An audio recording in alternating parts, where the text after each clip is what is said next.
Hello, my name is Albert Galera, and I will be talking about my bachelor thesis, which is the development of an implantable vagus nerve stimulator. My thesis supervisors are two teachers working at the electronics department of the university, Laura Becerra and Antonio Moyo.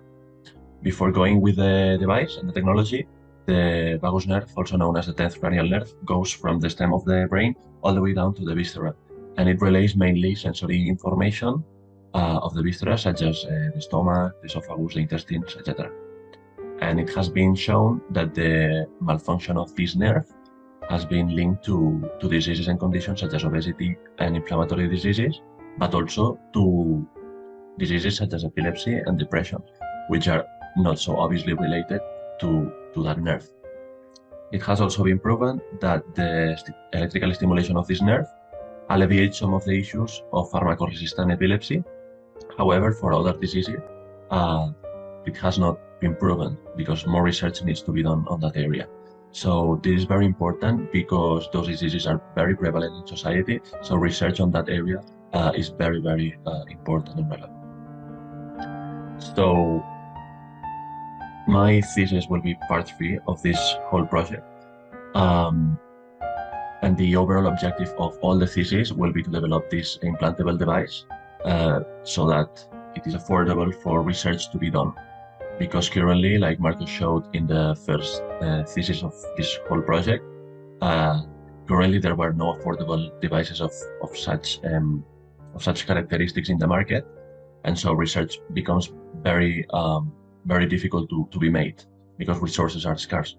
So developing an open source implantable and wireless device will be able to hopefully open the door to that research. Marcus also designed the circuit in the test board and chose the components for the device that is going to be used, taking into account obviously the miniaturization. Part 2 of this project was done by Carla Garcia. She designed the stimulator, the implantable device, and also improved a little bit the chosen components, taking into account the power consumption that is going to be powered by a battery, and also improve the protocol of stimulation. And finally, what my thesis is going to be about is creating the infrared communications block into the implantable device, but also the transmitter outside the implantable device. This is very important because it's going to allow us to configure the parameters to change in the stimulation protocol from the outside.